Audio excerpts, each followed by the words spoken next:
Okay. Good afternoon. This is Jory Vanderberg, the 388 Fighter Wing historian.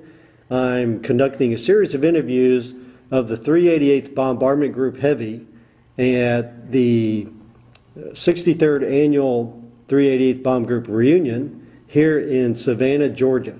Today is 2 September 2012, and I'm currently conducting an interview of the following individual. Please tell me your name. Norman Heywood. Norman E. Heywood. Yes, Heywood. Okay, that's important. H-E-Y. Okay. Heywood. All right. Mr. Heywood, where were you born and raised? Well, I was born in Minneapolis, Kansas. Okay. And raised partially in Kansas. Okay. I remember having a water pump out in front of the house. Okay. And I don't know, when I was 3 or 4, we moved to Albuquerque, New Mexico. Okay. My father had a number of different businesses, and anyway, his first wife actually, I think died in childbirth with my brother Lloyd. Okay. And so anyway, then I was born to Eula May Miller, Okay. my mother, and I was the first of her children. And we had 6 other, me and 5 others, I guess that would be. And there were 4 boys and 3 girls that subsequently were born later in New Mexico, and Margaret, the youngest, was born in California. Okay. So anyway, the baby's in California. And she was the first one to finish college. Oh, okay. It took me until I was 50 years old to get my college degree. Then I got a master's and so on. But I taught junior RTC for 9 years after I retired. All right. Yes, sir. I think I remember hearing you talk about that the other day. Well, let's talk about your military career with the 388th Bombardment Group. What was your job with the Bombardment Group? Well, I was a bombardier. Bombardier. Okay, yeah. So you were commissioned. I was second lieutenant. Commissioned as second lieutenant. Okay. On the 31st of July of '43. Okay. Well, let's talk about what led up to your being commissioned as a bombardier. When did you first enter military service? Let's talk about that. Well, I was 18 when I finished high school, because I had to wait a year for my brother. My father wanted me to wait for him to catch up. He had some illness or whatever. But anyway, so I was a little bit older as opposed to being 16, per se. So I was in Albuquerque,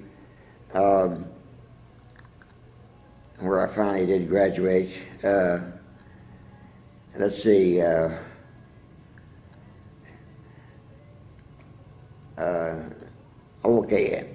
The draft. Anyway, we had the Japanese bombing of Pearl Harbor. Okay. December 7th, 1941.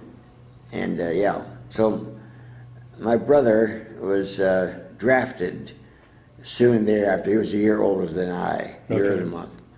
And so he was drafted, but I did not want to be drafted. So I found out that if I could take a test to be an aviation cadet. Okay. And you have to have a high school education in those days, and then you had to have 3 recommendations from people in the community relative to what they thought of you. Okay. So then they had a test, I think 100 question test or whatever, something like that. And so I passed the test. Okay. Okay. Scored high. So. And then on around the 15th of July of '42. I enlisted as an aviation cadet, okay? So they put me on leave until February the 3rd, when I got on the train in Albuquerque and went to Santa Ana, California. The first time I'd ever been on a train in my life, and now we got babies flying, Anyway. So in February 43, you get on the train. 43. February 43. And I went to Santa Ana California. Reception center, where we had about 35,000 guys there. Okay. And among them was Joe DiMaggio, who was one of the PT instructors. All right. Heard of that guy. Okay. Anyway, he had three brothers that were also in baseball. Okay. Worked for San Francisco and so on. So that's where I got my ground school training. Okay. And where we fell out every morning at 5:30 or so, and we were restricted to the where we first were accommodated for about 45 days before they would let us go outside. Okay, and we were going back and forth to classroom, marching in back and forth, and every Sunday, and finally, well, I guess maybe near the middle or more of the course, they allowed us at 5 o'clock on Saturday freedom. Okay, we could leave the base. Okay, so but we had to report back by 3 o'clock next day, Sunday, Okay. where we had a parade of all the troops. All right. All the graduates. So that was a weekly affair. Okay. So I had an interview with a psychologist initially before I started the classroom study, and he wanted to know all about any intimate things that you might ask somebody. Yes, sir. Why do you want to fly? And Okay. and so on and so on. So, but anyways, first he was a psychologist. So, because in those days, and of course, we were given extra pay for flying in those days, and still I don't know whether we still are or not. But anyway, Still are. so I passed all those tests, and I made the grade in the classroom and all the other requisites, and then of course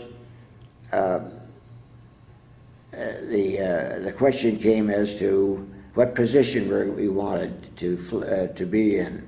Okay. Pilot was the number one. Yes, sir. Everybody wanted to be a pilot. Yes, sir. They said, well, we got to have some bombardiers, we got to have some navigators, and have to have some gunners, and so on. Okay. So, and you're going to be a bombardier.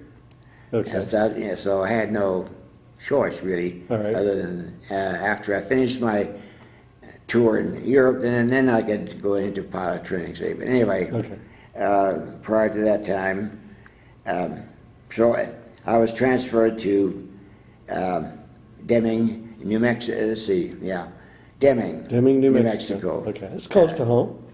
Correct? Well, it was about 130 miles away. Do you remember? Right on the Mexican border, about Yes, 30 sir. miles from the Mexican border. Yes, sir. I've been through there, so. Huh? I know where it is. I've been there. Oh, have you been there? Yes, Okay. sir. So you went down there. Do you remember the day you went down to Deming, New Mexico for?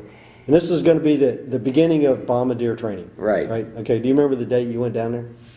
No, I really can't. All I remember is when we arrived on the train station there, the people that met us, I don't know whether they were TAC officers, but we had 2 TAC officers, they called them, Okay. assigned to us. Okay. And one of the things I remember was, you're going to learn to love this place. Okay. You're going to learn. Okay, and And you know that's got loaded words to it, doesn't it? You're going to learn. but anyway, we so we had let's see,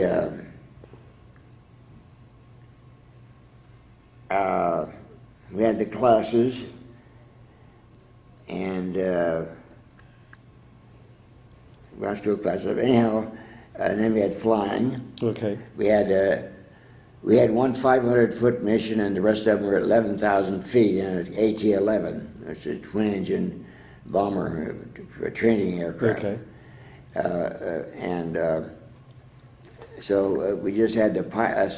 We had the pilot and the instructor, bombardier instructor, and then we carried these blue 100-pound bombs, practice bombs, Okay. with a 3-pound charge in it. And so, let's see. Actually, we had two of us. 2 of the students went up, and while one was on the site, bomb site, the other was taking a picture with a camera to this hole in the back of the aircraft. Okay. To record it. And so the guy they put me with was from New Jersey, and he got washed out because when we got up in the air, he dropped his bombs as we got over the target, so naturally they went over way out. Okay. In other words, you drop it before you get to the target. And so anyway, they washed him out. So anyway, I finished that, and then I came to be and I graduated as a second lieutenant. Okay. And the first thing that happens in those days anyway, was when you get commissioned like that initially, and the first airman or enlisted troop that you meet, he will salute you, and you have to give him $1. Okay. So we had a bunch of guys out there, Well, trying to get their the dollar. money. Okay. And then they made me an instructor. Okay. This- Can I ask you real quick, do you remember the date you graduated from Bombardier School? Yeah. Yes, sir. What was that date? Well, no. Let's see. No, I can't. I don't think I can. I was commissioned on the 31st of July. Okay. But no, I think July, this would have been 43? 43. Okay. Yeah. Actually, I think I went through another. Course after that Okay. that lasted 2 or 3 months, and then but they made me an instructor, and so here I have to walk into class with 30 guys. I've never, had not done any instructing before, but I mean, that's just something they put you into, and you either sink or swim, Okay. So anyway, then I instructed a guy in the air as well as in the classroom. And then after, about 6 months, I guess it was, I got in orders to go to gunnery school Okay. in Yuma. And now, when I got there with my wife, on the 5th of August, after I was commissioned, I got married to Lydia Okay. Norton, okay? And I lived with her for 68 years until she Weird. succumbed, last year. Okay, last year. She was 94. Wow. And how old are you now, by the way? How old are sorry? you, sir? am I 91? 91, okay.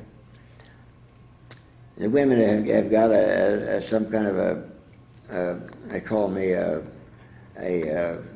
one of these animals, a jaguar. I'd never heard that. You're a jaguar? Do you know what that means? It's a young guy going after an older lady? Yeah, I get, yeah. But Good. I'd never heard that term until just, Okay. maybe a year ago. Because cougars are old women going after young guys. Yeah. Yeah, because there was some elementary school brand new element, Yeah. they wanted to be called cougars and they wouldn't let them call them that. I'm Yeah. thinking, why? And that's why. Yeah. School boards, I don't tell you, understand. they don't get it. I still don't understand it. I don't understand either, but that's just wild. Somebody drummed that up Somebody and drummed it up. carried on. That's Because the very- nurse asked me one time, or several nurses asked me, how come, well, How come you're a tried to jaguar? tell them. Okay, well, That's the way it is. I said I figured that we'd both be gone at about the same age because women usually live longer than men. right. Well, Ben Franklin says, And so, anyway, anyway, we're getting off. Okay. as I said, I graduated on the 31st of July of 43, and we were married in Albuquerque at Lydia's mother's house Okay. by a Air Force chaplain Okay. who came out on his motorcycle, and my sisters thought he was great and all that, but he was already married, I guess. But anyhow, Okay. Too bad for them, right? All right. So the 6th of August of 43, you get married. Is that right? The 6th of August? 5th of August, Oh, I'm sorry, 5th of August. Excuse me. Okay. yeah. All right. So you get married, do your honeymoon, and then you had to go report somewhere else for No, more. we went back down to Deming. Oh, you went back down to Denver. Okay, and then I took, we lived in a RV, they call it a house trailer. There was a 25-foot house trailer, Okay. $50 a month. And then eventually, my father loaned me his 35 Buick, and I bought some furniture. Now the furniture, like the couch, that I bought in Albuquerque had no metal at all in it because of the war effort. You know, everything was rationed, and so. But I got it on top of the car, and then it had an extra fuel tank because fuel was rationed. So we used to go down to Mexico with this car and you get some extra fuel out of the back of a bar, you know, and they had a 55-gallon tank of fuel. Okay. And so anyway, of course, it's 30 miles down there, you know, It's 60 miles. take a gadget to go get it. So it was just about used up the fuel that we bought, but anyway. Hey, it gave you an excuse to go down to Mexico. Right? But I don't drink. I mean, I don't drink beer. And all I ever have a drink of booze is about one drink. That's all I can handle. Okay. And so I've never been, quote, drunk. Okay. Like I've seen other individuals. Okay. All right. So you get married, you go back down to Deming to finish. Went back down to Deming. Now before, let's see. Before I brought her down. I guess I was still a cadet. In training. And one day I decided to go home, so I started walking home. And I got about 10, 15 miles up the road, and some guy in a truck stopped and picked me up. And so he was going up to Albuquerque apparently, or up that way. And so I had to wait while he went to all these places he had to take his stuff, you know. Okay. And, It's a delivery truck, so he had his runs. Yeah. Had a route. And that was just one little incident. One time it happened, but anyhow,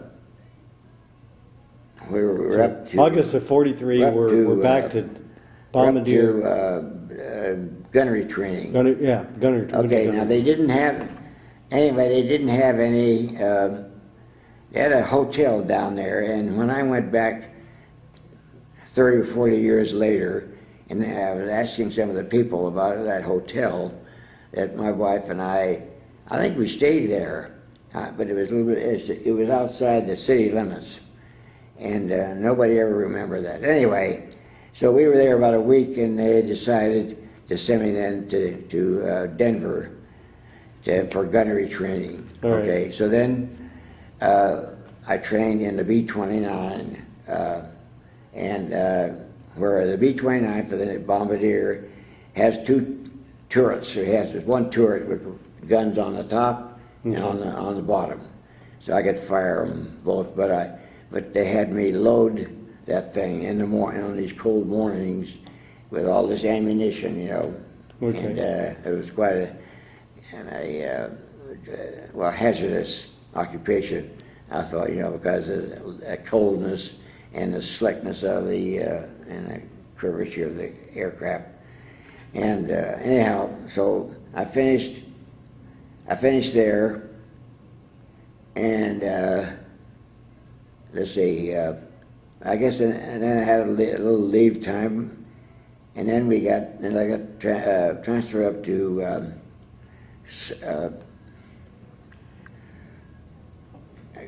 Rapid City, South Dakota. Okay, Rapid City. First of all, that's eventually. No, I was assigned to Nebraska, where was that? Lincoln, Nebraska. Lincoln, Nebraska. Okay. The base they had there, and one of the things they found out was they wouldn't allow officers in the officers club because we were transit. We weren't a permanent party. All right, you're a permanent party, anyway, so you weren't members of the club. Yeah, we weren't members of the club. And anyway, they burned coal and wood there in those days, you know. So then anyway, we got crewed up. Okay. With all the other members of the crew. Okay. Now, of course, this was. I guess right. Anyway, after we got the crews together, well, then we went up to Rapid City. Okay.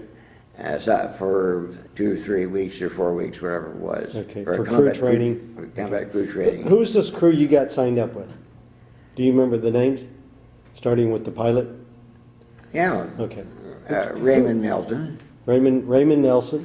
Melton. Oh, M-E-L-T-O-N. Yeah. All right. He was your pilot. And then we had McCullough was the co-pilot. He was from Iowa, I remember. I don't know where Melton was from. Okay. But he had a French wife anyway. Okay. And then we had Harold Guthrie was the navigator. Alrighty. And I'm Norman Heywood. I was a bombardier. You were the bombardier. And the radio operator was Frank Renda. The engineer was H.A. Weber. I can't remember his first name. Okay. Anyway, he's also an engineer and a top turret gunner. And then the ball turret gunner was a guy that's R.M. Hill. And the right waist was C.J. Adamson. And the tail gunner was Betts. I don't think that's I think he was a waist gunner. But the guy that was the tail gunner was from Indiana. I remember that. Okay. Let's see if they got it. And I still use that. That's okay. Quivery about that. All right. So that was the crewing for half of our 30 missions. Okay, so on the 18th mission, we had Lieutenant Liljedal from Iowa. Okay. Became the navigator on our crew. But so for at least half of the tour, Right. We had Guthrie. Ed Guthrie. And he was from Detroit. Okay. And when they got on this other crew after this, they had a mid-air collision at 5,000 feet. Wow. And he was fortunate enough to get out. Anyway, his chute opened just before he hit the ground, you know. Was he able to walk away? Yeah. Because I never saw him after that. Oh, okay. And Guess he became a POW? Is that what happened? I know one guy, then later on when we were doing some practice missions over there, that was in England, Sculthorpe. Okay. I remember I flew with him a couple of times, and apparently he had to bail out of his aircraft, and the next time I saw him walking down the street, you know, I was behind, and I just recognized him from behind. Okay. Anyway, that's another incident, but anyway. Okay. All right. So anyway, so you get your crew. So you're signed to crew okay, now. we got our crew, and you go up and I brought my wife down, and she came by herself later on. My father brought me to the base, and en route from Albuquerque, he got some stuff in his eye, so we had to stop. I think it was in Nebraska or Kansas, and see in those days it was ear, eye, nose, and throat doctor, you know. Right. Now they've eliminated the eyes they eliminated one of those. Okay. That's some fancy Greek name now. Yeah. So anyway, I got there and we were 14 miles from the city of Rapid City out there, and so we flew missions, used the guns, you know, for practice. Okay. And try not to shoot any cows down there, you know. Yeah. Farmers get mad about that. Yeah. And so we finished our missions, and we had 55 crews to start with that were called replacement crews. Okay. And although two of them got withdrawn for some reason, somebody had some excuse that he could use. And so two of the crews didn't go with us. So anyway, then we picked up we got over to Kearney, Nebraska, which is a little bit south of there. Okay. Yeah, south and east. and I got a brand new B-17. Cool. Okay, so we took off about around midnight. Do you remember the date of that? Date you finally took off? No, I can't. But it had to be before August, because I got in August. I was over in England, so it's could have been well. So this is 44. But this This 44. is 40. Let's see, We into 44 by now? 44. Yeah, Okay. this is 44. Was it after D-Day? Okay, yeah. Way after? Look, okay. D-Day happened this one morning. Okay. And I came out from the club after having breakfast, and I heard about D-Day. Okay. So it was after D-Day, All right. maybe a week or so after that. Okay. You think y'all finally took off at midnight, a couple of weeks after Okay, D-Day? yes. You think? And flew to Bangor, Maine. Okay. And so there we stayed and got all our personal things in hand, our last will and testament type thing. Okay. And okay, then we flew up to Gander, Newfoundland. Okay. And we were there for 9 days because of the weather. Okay, eventually we got the word to go, and again we left in really kind of bad weather. Okay. But again around midnight, and so we flew to Valley, Wales, where we were relieved of our aircraft, Okay. and we stayed there overnight. And then next day they put us on a train to go to this former girls' camp, or whatever they called it, in the northern part of England, there, or the middle of it. Okay. And so we stayed there for a day or so. I don't know that we got any instruction out of that but anyway, but I first learned about potable and non-potable water. Okay. They had faucets, designated that. Okay. So you didn't want to drink potable or non-potable Non-potable. water. Never drink non-potable. Yeah. Okay. So anyway, then we got on a train again, and they took us down within 30 miles of London, north of London, and to Bovington was the name of the base. Okay. And so the next morning after we got there, around noontime, we went outside, and here comes a V1 overhead, Whoa. and it cut out right overhead. And luckily, it kept on going. Yeah, well, it's good when you hear the cutout. Yeah. 'Cause it's good for you. Maybe not good for the next person. So we But didn't that'd be hear it. it go off. And there. Okay. Anyway, All right. instead of getting in the bomb shelter while we were just gazing at that. Okay, so that was the first encounter. And then we got our assignments to these various bases Okay. around Britain. And so we were assigned to this unit. Okay. And so we got there somehow, probably on a train, I don't know. See, Do you remember the actual date you arrived at Nettishaw? no. No, but somewhere around there. See, the thing is, I've been in July. the Air Force all my life now. Yes, sir. And I've been in so many different places in this world. Yes, sir. And a number of times I've gone around Southeast Asia, back and forth and up Okay. and down. And anyhow, it gets confusing as to All right. where No, I that's was fine. when. That's okay. And I didn't keep a A log? log Okay. per se. I have a log probably now, and it's already not far, just Okay. from the first of the year. Anyway,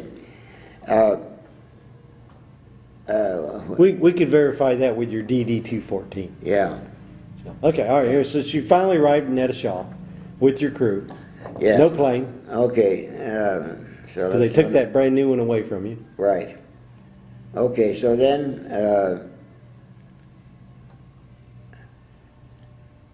I suppose we flew some practice missions. Okay.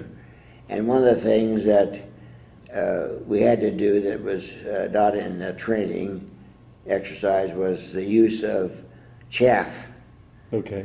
to protect ourselves against flak, anti-aircraft artillery. Okay. Well, what is chaff? Chaff is a series of metallic, like, It's kind of like strips of aluminum foil. aluminum, Thicker. and the lengths were dependent on what frequencies you're trying to block out. Okay. Okay. And now, when I asked another guy who was a radio guy, and he was over there earlier than me, a year earlier, and they didn't. They threw the chaff out to Bombay. Okay. In this case, they built a chute right adjacent to where the radio man sat, and so we had these bundles of chaff that we would dispense when we were in cloudy weather. Now, in visual conditions where they could see you, we got battle damage every time they hit. There was hardly any way that you could You can't hide protect yourself. Okay. Okay. Now, in England, when they were practicing, they had some of this longer stuff, and that got on the ground, and some of the cows over there were chewing up and eating it rather, Okay. and dying, Yeah. And so we had to shut that down. Okay. So anyway, but we spent a lot of time when we weren't actually on a mission practicing these various things of trying to protect ourselves from getting hit. And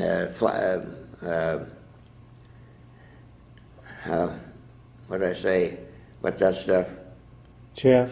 Chaff. Chaff. Okay. Now, today, they have a machine that actually dispenses it Yes, at a certain rate, Pops it out. Yeah. And so. Back in those days, you had to manually dump it out. Yeah. In your case, by that time, you had the tubes to dump it Yeah. into. So on one of the missions, like to Ludwigshafen, why we had 3 aircraft about 2,000 or 3,000 feet above us and ahead of us, and they would throw the chaff out, so it blocked out all that stuff, as it came down as we went in. See, so. Okay. Are you actually flying through this stuff? Yeah. At that point? Yeah. Wouldn't it ingest in your engines and mess up your The only thing that made it, well, birds, they got stuck in the engine cylinders, from time to time, but we didn't have too many problems there. It was mostly when we were in the Bay Area of this country up there in San Francisco, where we had, of course, that was after the war anyway. All right. We'll talk about that another time. Yeah, that's another time. All right. Okay, so you're doing your mission. You're flying to Ludwigshafen. Ludwigshafen. Yeah. And the 3 bombers up in front. Their job is to drop that the was chaff. the latter part of our tour. Okay. Okay. All right. And so right. now, what you asked a question there, what is something significant that happened? Let's talk about some of the significant missions you. Okay, well, we had on this one particular day, I think it was in December of Okay. 44, Okay. we were deputy lead, and we had 5 instead of 3. Let's see, instead of 36 aircraft, what was it? 45 or so, and we had as a maximum bombing day. Okay. In any event, we flew. That is the whole command. Okay. Flew 5,000 sorties, Whoa. and In that a day? had never been done before. Okay. So did people have multiple sorties? Yeah. So they Okay. land and go again. Refuel, Go again. reload, and go again. Now our commander was flying lead, and we were deputy lead, and he got number 3 engine shot out. Okay, so then we took over the lead. Okay. And we were going to an airfield right near the Rhine River, so we had to come back this way. And so we were just dropping bombs on the airfield there. Okay. And so we made that okay. And so it was a clear day, more or less. Okay. And I remember seeing all this artillery fire going on down on the ground as well as up at us, you know. And so anyway, we made it back okay, but it was quite a day because of that. What was the target? All kinds of targets. Okay. You see, we had, depending on aircraft. Now, see, we had 3 divisions of bombers. Okay. First and third were the B-17s. The second was the B-24. Okay. B-24, because of its proclivities, you might say, whatever, it had to fly faster, or 10 miles faster, in order not to stall out, Okay. because of the Davis wing that they had above. See, it was narrower, and it had less. It was less able to function after he shot through a few holes in there, you know. Okay. And also, they had a number of them blow up on takeoff because of fuel fumes Okay. in the wings. Okay. But anyway, and of course the guys in the B-24s called us medium bombers, and they were the heavy bombers. Anyway. Kind of got it backwards, didn't it? Yeah. Right. Anyway, and they had a different bomb sight than we did. They didn't have the Norden bomb sight. They had a larger one in the nose there. Okay. Let's see. But anyway, on this December maximum effort day, it Yeah. was just one day, 24 hours, Yeah. where I guess Bomber Command launched Yeah. 5,000 And 5,000 fighters, sorties. Yeah. Include 5,000 fighters and bombers. Bombers. Okay, but your particular mission, where did y'all go? Well, we went to an airfield. Let's see. I don't know whether it's on here or not. Well, did you do 2 missions that But- day? 2 No, sorties? we just did one mission. Okay, 1 mission. Okay. We had a large. We had. See, instead of having 36 aircraft from each base, they had. I would say, well, 5. At least, probably 50 altogether, as opposed to 36. Okay. In other words, they had that maximum effort they had available, they put up, okay? And anyhow, it was quite a day there with all this going on. And, you know, when we took off on a mission, now we did have one crew that on takeoff, they augured in off the end of the runway. Now, Okay. the way it happened, this crew had about 7 missions, or thereabout. They were a new crew, more or less. Okay. Anyway, the pilot, the pilot said that the co-pilot feather 4. So he feathered all 4 engines instead of number 4 Just number engine. 4. And so they went down, and they were all severely injured. They had to go to the hospital. Okay. Okay. It's the only crash I recall, except, well, ours wasn't a crash. On my next to last mission, Okay. I was flying with another crew, and we got the hydraulic system shot out and a few other things shot out, such that we didn't have too many brakes. We didn't have reverse thrust in those Yeah. days. No. Okay. And we had superchargers, but we didn't have reverse thrust. Okay. So anyway, when we landed, we had to go off into the grass to slow down. Anyway, let's see, where are we now? This maximum day effort, and you Okay, yeah, had okay. one So anyway, bomber didn't get off the ground because Yeah. So we, newbies, inexperienced. oh, I know, I was going to tell you about taking off, okay. We took off at 30-second intervals, Okay, and then we'd fly a racetrack pattern around a buncher beacon. That's what they called it over there. okay, a bunch of. And the engineer would fire a flare, just two-color flare, that they announced at the briefing. Okay, that this was what we until later we had a different system. Another aircraft I flew, a B-29 and so on. You're about to go to sleep. Yes, sir. And It's catching up on me, sir. Sorry, I apologize.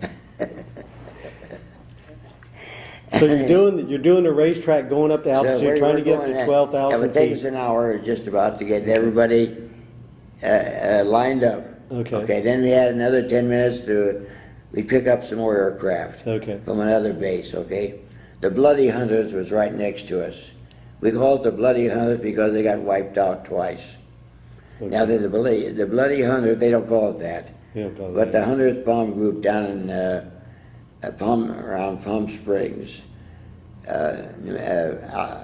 California, where my sister was living part-time with her husband. Anyway, we went to that museum down there. They have one. I didn't realize it was there. But anyway, so they have a pretty good museum there. pretty good little museum, but not quite as grand as this. Okay. And so anyhow, Anyway, so they met up with y'all to go on this particular mission? huh? They met up with y'all to go on this Yes. particular Okay. mission? So we start picking up different groups, and then we were all in line, and that took about 2 hours.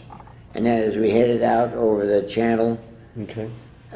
why we would test, first of all we would test fire our guns, okay, and then as soon as we did that, then we'd all go to our various targets. Okay. But it wasn't just one target, but a number of targets. Okay. Okay, because you talk about 600-700 aircraft every day.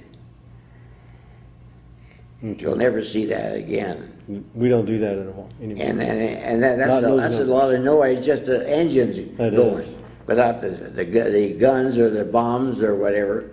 You know, it's just a wonder they were able to take that. But anyhow, that's the way it happened. So that's how we did it. Okay. And then, of course, they had barrage balloons tethered all around England, so that any guys who are trying to strafe would have a little more trouble. See? Okay. And then on the east coast of Britain, there, opposite London, up and down the coast there, they also had other anti-aircraft artillery, so that if you tried to come in too low to strafe, why you'd have some interference. Okay, Okay. so Sorry. that was the way it went. So anyway, as soon as after we came back from our mission, if we were all together, depending on the weather, whether it was snowing or not, why if it was, or we had low visibility, like clouds were very often from 500 feet to 25,000. Okay. Thick. Clouds. Cloud obscuration, they call it. There you go. And so when that happened, what we had to have, or the commander would have some guys at the approach end of the runway that we were going to land on, and fire these flares so we could determine where our place was. We didn't have a TACAN or anything like that in those days, or any of these other things that they've had since. And that's why I get confused, because I've gone all through all this technological innovations of all things, and, Yes, sir. and it's really amazing how crude it was compared to Yes, today. very primitive. Yeah. Very primitive. And now the V in the C-124, which is old shaky. Oh, that's after the war, though. Yes, sir. All you had was just this little device to get a hitting with, you know. Okay. And that's all you could tell, all you could get. You couldn't say where you are on that hitting line. You know. Right. Anyway. Okay, so you're coming in, you're popping, shooting up flares to let you know you're over the end of the runway. And so these guys are coming in with various amounts of conditions, you know. Yes, sir. Damage to the planes. And so that's actually the first time I saw anyone throw a chute out of the tail gunner position. And we happened to be, we were all, I wasn't on that mission, but anyway, we had the aircraft coming back from the mission, and we were having a parade of some sort, but it was snowing down there while we were doing this, you know. So anyway, so that's what happens when you have that. So anyway, as I said, bad weather was one of the most common problems we had. Okay. And when you're flying with that many aircraft that close together, it's called dangerous. Yes, sir. You know, and then if you have to change a leader, you know, in between, before or afterwards, after the target, you know, shifting around, why that's another dangerous maneuver. Okay. So anyway, as I said, we were fortunate enough, although as a lead crew and aircraft, we suffered battle damage to some degree every mission, but it was not fatal. The closest I got was one piece of flak hit the up there on the left side where I had my camera, you know, on top of the intervalometer and all the instruments there. And you know, and kind of dinged through. But we had flak suits and flak helmets and flak pads on the aircraft and so on. And so, like I say, I was very lucky I didn't get a scratch. And I've got 6,700 hours of flying. I got, I think I did 400 to 600 combat hours in World War II. Okay. And I did about the same subsequent to that over in Vietnam. Okay. So I've been in 3 wars. All 3 of them. And plus the Cold War, which was the atomic weapon. Yes, sir. And we had 3 aircraft and crews at the end of the runway ready to go. And then I happened to be an officer in charge of the triggers.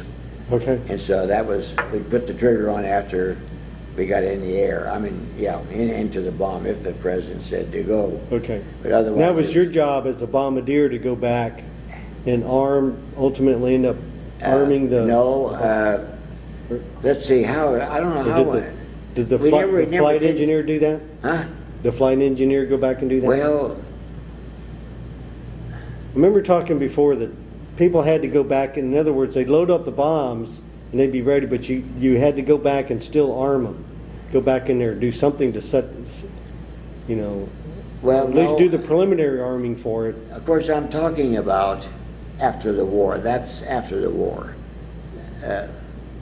You see, after World War II, that is. That when I told you about the atomic bombs? Yes, sir. Okay. This was after, this is my second tour over there. Okay. Okay, this was 55 to 58. We had the atomic weapon. Yes, sir. The nuclear war. It was a Mark V, okay? Okay, Mark V. And the thing is, the bombs, the conventional bombs, 250, 500 or whatever, and also leaflets we dropped a couple times. We had in the bomb bay, we had two places on the bomb that was connected to a what do they call it? I can't think of the right name. Anyway, the thing that holds the bomb, you put that on the bomb first, then you put the bomb up in the aircraft onto this box. It has the actually releases the bomb. Okay. I can't say the name of it offhand right now. But anyway, it's connected to a nose fuse and a tail fuse. Okay. Okay. So that when you release that, the wires stay up there, and the bombs are released. Bomb shackle, they call it. Yeah, there it is. So when it goes, why, from the air it looks like it goes like this. Okay. When you see it, when you look at it from the air, but it's actually going like so. See. Okay. And as it lags behind the aircraft, free fall. Yeah, now we have missiles now that you fire 500 miles from the target, you Right. see. Yeah, and they go that we way. can guide it, yeah. They go way in front of you, But way faster. that's 50 years ago, Yes. 50 years later. 50 years later. But back in those days, they just seemed like they just fell behind. Yeah, so anyway, when we were in school, one of the students would be taking pictures of the bomb as it fell Okay. on the target, and so you could record where it hit. Yes, sir. See, so. All right. But anyway, And then we had. let me ask you something. Were you involved in? I know one of the things a really important mission had to do with trying to save the guys at Bastogne. The what? At Bastogne, when the 101st was surrounded by the Nazis during the Battle of the Bulge, it Yeah. kind of got started in the middle of December, and then around New Year's Day or day after New Year's, we sent a bombing mission to go help the guys at Bastogne. Did you recall getting sent on any of those missions? No. Where they once the skies I know cleared? my brother was down there in the Battle of the Bulge. He was in Okay. the field artillery, and he had to hightail out of there, and they lost everything they had. And now we were going to bomb the Siegfried line just before this Battle of the Bulge happened. Okay. Now, on one mission, only one mission that we had, we dropped what they call using micro H, they called it, a type of bombing system. Okay. And but we only dropped on using that one time, and that was near where the troops were. Okay. But let's see.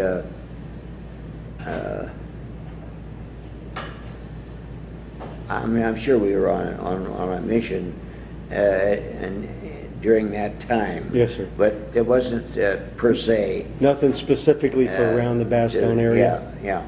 Okay. We were just bombing in that area. Okay. Micro H, for instance, was pretty close to it. See, you can't bomb very close to the troops because you're going to kill somebody. Right. I know. I remember I met a major who was on leave, and he was telling me about the effect on his people when we get bombing, and it really upset him. Yes, sir. And so tactical aircraft would do the bomb that close of a operation, I would think. Yes, doing sir. strafing or whatever. Right. It was safer to learn that. Well, you did. First of all, you did two things. You have what was called a TACP, a Tactical Air Control Party, which Yeah. was a team of airmen that were trained to do radio calls on ultimately the fighter jets. Yeah. The fighter bombers to come in and Yeah. do the strafing. Yeah. And do that stuff. But you had that TACP team, that TACP unit was with the Army soldiers in the trenches. Yeah. But unfortunately, in those days, they were sitting in a Jeep with a big radio.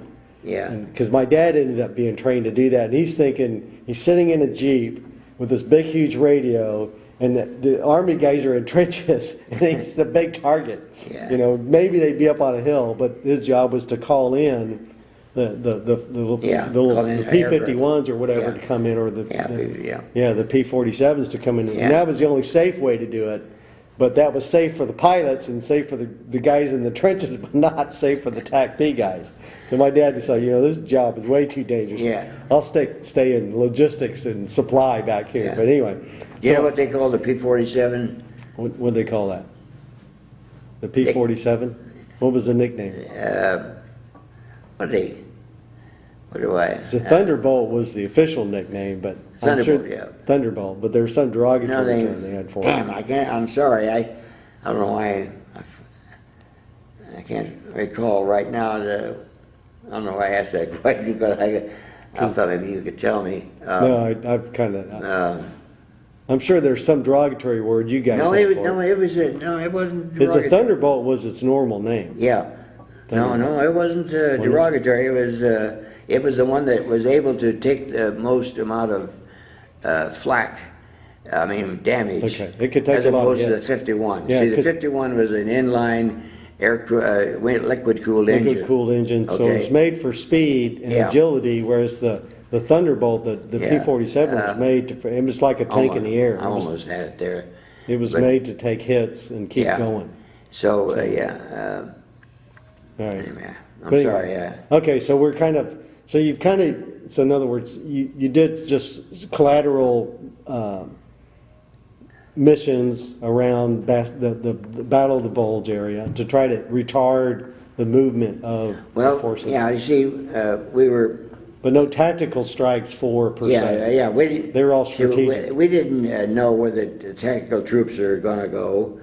They just briefed us where we're going to go. Okay. And so we were hitting strategic targets. Right. Okay. Interdiction and stuff. And no, not necessarily interdiction, but just trying to cut off the supply of ammunition and war material for the Germans. Right. You know, where they produce oil refineries. Yes, sir. We bombed those, okay? And so they were strategic targets, that's what they called them, and not tactical targets. Okay, so that was our mission. Okay. And so the thing is, you know, I didn't know who was even sleeping or residing in the next Nissen hut. I mean, you know, you were just sort of all alone with your troops. Yes, sir. You know, with your... You just stayed with your little crew. Yeah. Hung around with them, and that now, was of course, about they didn't have klaxons in those days. Later on, when I was up and served 5 years up in Newfoundland, we had klaxons all around the bay, so that all of us had to if we traveled anywhere where we were staying, well, we had to be aware of the klaxons, like in the BX and any other building that you might go into. And if you got the klaxon called, well, that means that you're ready. You got to get down to the aircraft. See? Okay. And so we had a vehicle, a little Ford station wagon that had very low mileage on it, but up in that area where they got 350 inches of snow every year, you know, and 10 feet high, and side roads and so on, and ice on the ramps. And I had on one of the trips up there, I had an airman who had just gotten married, and we arrived at night, and there was ice on the ramps, and so we were skidding all around, so they had to pull us around with a tow truck or tow device. And then when we got out of the aircraft, we had number 3 and number 4 engines still turning, and so we had to ramp down. Of course, this is after the war, though. Anyway, this airman walked right into the prop. That was into him. Yeah. Made a mistake. Yeah. All right, well, let me ask you about towards the end. As you got towards the end, you got your 35 missions? Okay? No, 30. Oh, you got your 30 missions done? We got 5 knocks off because we were the lead crew. That's right. As you become a lead crew, it gives you like almost a 2-for-1. We got, yeah. All right, so you got your 30 missions, you got done. This is by what, March of 40,